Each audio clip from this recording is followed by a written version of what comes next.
Joy Taylor in for Colin Cowherd. He'll be back on Monday. He's enjoying a long weekend off. Let's go out to Jason Taylor, Pro Football Hall of Famer, 15 seasons, 13 with the Dolphins, Jets, Washington. Defensive Player of the Year in 2006 and Walter Payton Man of the Year, other than the Hall of Fame. That is my favorite award that you have won. I think you would agree with that. Absolutely. Well, thanks for coming on with me. So it's not a secret, but this is going to be the official announcement because I'm just reclaiming my time as your sister. But congratulations. So excited for you to join the Miami Hurricanes coaching staff. So tell us how excited you are for this opportunity to work alongside Cristobal and mold young men. Yeah, I'm really excited about it. So I guess, kind of got out last week, kind of ahead of things being done, but officially part of the Miami Hurricanes football staff and really excited about the opportunity there. Got Mario Cristobal has really afforded me a great opportunity to come in and help work with a great staff. I mean, our defensive coordinator, Kevin Steele, has been around forever, so much experience. Charlie Strong, linebacker coach, the Maladai, just won a national championship at the University of Georgia this past year. Joe Salavea came over from Oregon to coach the D-line. I mean, it's a powerhouse coaching staff and really looking forward to trying to get the U back to where it should be. I always talk about the old U and going back to what it was when Ray Lewis and those guys were there. This is a new day and age and need to create their own new identity and culture. And I think Mario's doing a great job of that so far. Well, obviously you've spent a lot of time in Miami and you're very familiar with the program. And as you mentioned, that conversation is always around the Miami Hurricanes of when the U is going to be back and the U is back and then the U is not back. And what is unique about the Miami Hurricanes as a program and as a school, if you haven't had any experience around the Miami Hurricanes? Yeah, it's just different. And I know people say that. It really gives you no information when people say, well, it's just different. Well, if you know, you know. It's just one of those things. But, back when UM was high flying and rolling and beating up on people, it's like a rock star mentality. It's kind of like when the Miami Heat were great. When LeBron was there and Dwayne Wade and Chris Bosh were in Miami, and it was like the Beatles were traveling around all the time. And that's kind of the aura that the U had, when they were winning championships and running through college football. And it's been a process trying to get back to those days. No longer is it the Orange Bowl, now playing at Hard Rock Stadium, but one thing you notice very quickly is how big of a fan base the University of Miami has in all sports, but in particular in football. I mean, they love their football. There's an expectation. There's a standard. There's a way of life that people expect the Miami Hurricanes to play to and carry themselves to. And we'll embrace that. But I think with one of the great things Mario was doing is just changing the entire culture, just accountability-wise, and being responsible and doing everything the way it's supposed to be done at all times. And there are no small things. Everything's a big thing, and so do it the right way. And I love his energy. He's a tireless worker. Obviously a great recruiter, and he got me over there, so he did a great job recruiting me too. We're talking to Jason Taylor, Joy Taylor, and for Colin Cowherd on the Herd. Yeah, I mean, for those who don't know, Jason has been coaching for several years now. Quite successful, actually, multiple state championships and a national championship. Not bragging, but just saying. So you didn't want to get into coaching though originally, and then you fell in love with it. How would you describe your coaching style? Because, you got like the Tony Dungy's and then you got the Bruce Arians and you got Mike Tomlin and, there's many different personalities out there. Yes, there are. And I guess sometimes my players say I'm Dr. Jekyll and Mr. Hyde a little bit and, make jokes about how I can go from one extreme to the other. So I guess I took something away from everybody that I played for. I played for a lot of coaches. I mean, I had Jimmy Johnson at first. So you have a little bit of his philosophical ways of motivating people and, the hard work that was established in me early. I got from Jimmy Johnson. I played for Coach Nick Saban, one of my favorite people on earth and probably my favorite coach I ever played for. So I got use a little bit of that. I was talking with Kevin Steele, our defensive coordinator at the U, about Dom Capers a few days ago and how great of a guy Dom Capers was. Always mellow, just kept it even keel all the time, win, lose, or draw, and was very easy to talk to. Didn't get too fired up. So I used all of those things, and My whole philosophy is, you coach them hard and you love them harder. So, you're going to be pushed. You're going to be, put in uncomfortable situations. You have to make players get comfortable being uncomfortable.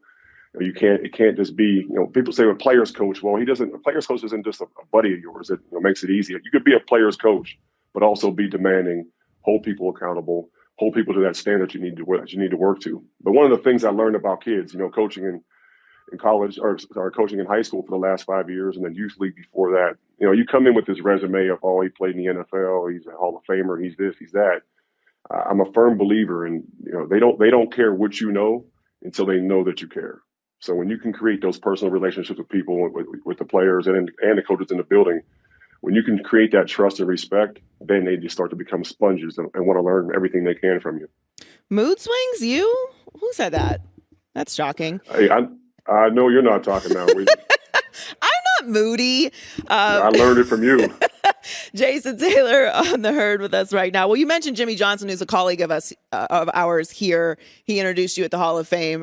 Love Jimmy, but you have a funny story about Jimmy and camp when you first got there, just how hard Jimmy's training camps were. And I think you told it in your Hall of Fame speech, but if they didn't hear it, what happened with you and Jimmy at camp?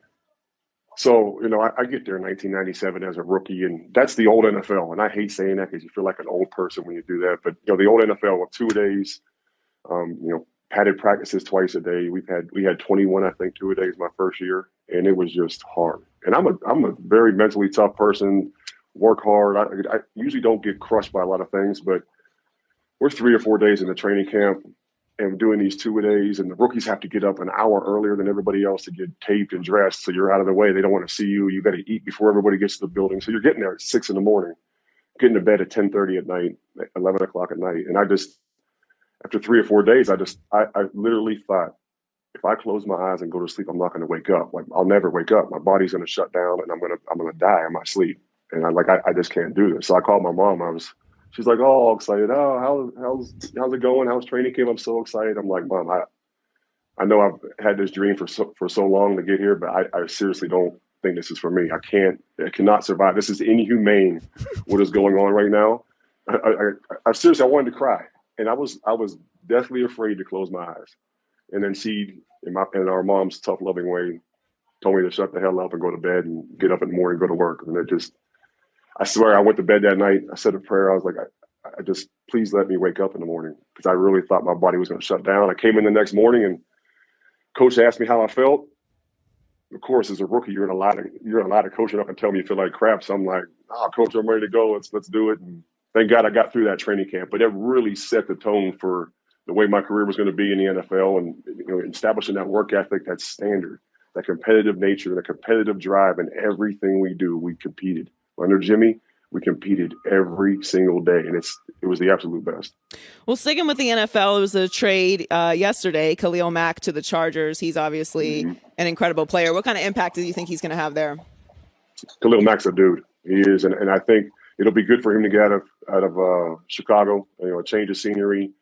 He's going. First of all, he's going to LA. So you get out of Chicago, get to go to LA. You're playing with a really good football team, and a great young quarterback there with the Chargers. And it's his skill set and what he does and what he brings to the table works for any team.